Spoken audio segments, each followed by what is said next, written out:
réformes les plus ambitieuses. Bonjour, monsieur le directeur général de l'Agence nationale des eaux et forêts. Mais elle demeure également dans l'invité, chers partenaires. Nous sommes très honorés aujourd'hui de vous avoir parmi nous. Entre l'Office. Déployé dans la conduite de cette. À travers un projet ambitieux.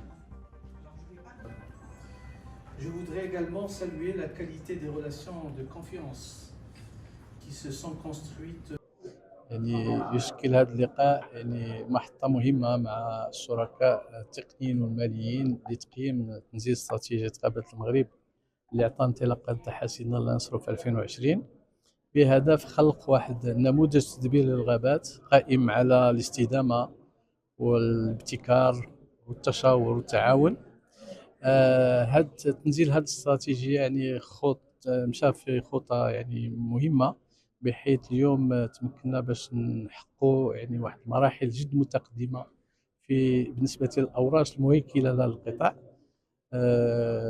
فيما يخص يعني الإصلاح المؤسساتي وتأهيل النظم الغابوية والمحافظة على التنوع البيولوجي وكذلك تدبير حرائق الغابات. هذه الاستراتيجية مكنتنا اليوم باش نعبوا أكثر من 580 مليون أورو من التمويلات الدولية، وهذا إن دل على شيء يدل على يعني الثقة تاع الشركاء في استراتيجية المملكة.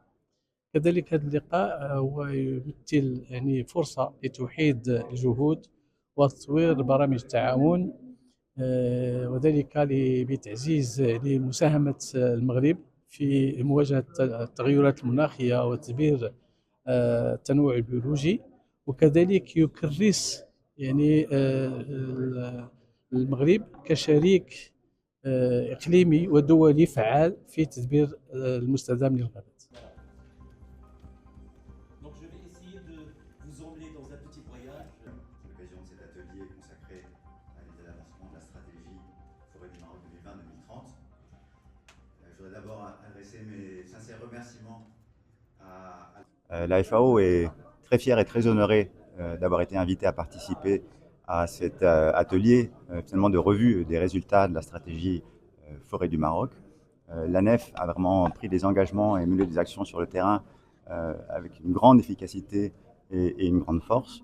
Je peux citer certains axes de travail sur lesquels les progrès sont très importants, mais je voudrais peut-être principalement noter que l'ANEF est en train de développer un modèle dans lequel non seulement les ressources naturelles sont protégées, la biodiversité est conservée, mais surtout il y a une vision plus globale, plus intégrée, où on voit un fort développement économique, la création d'emplois verts et l'intégration des populations en fait, qui vivent dans et autour des forêts.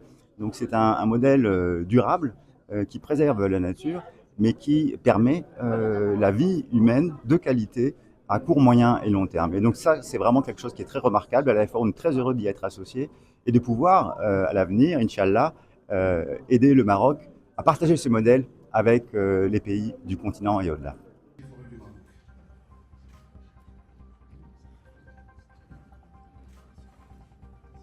La nécessité aujourd'hui de mettre en œuvre ces stratégies ambitieuses et d'avoir des impacts. Je suis très fière d'être aujourd'hui aux côtés de l'ANEF dans ce partage des progrès faits dans la mise en œuvre de la stratégie de l'ANEF, aux côtés de nos collègues bailleurs, et d'avoir pu entraîner tous ces collègues dans l'accompagnement de l'ANEF dans la mise en œuvre de cette stratégie. C'est un moment important qui va nous permettre de partager les acquis, les contraintes et de pouvoir anticiper ce que seront les prochaines orientations de l'ANEF, parce que nous sommes dans une stratégie de long terme pour accompagner le pays dans la résilience et l'adaptation au changement climatique. Voilà, donc c'est vraiment un moment important qui pose les bases de la stratégie forêt nationale pour permettre de préserver les forêts, de les adapter et de permettre à tous les Marocains de vivre mieux. Et en tant qu'agence française de développement, je souhaite affirmer l'engagement de la France aux côtés de l'ANEF.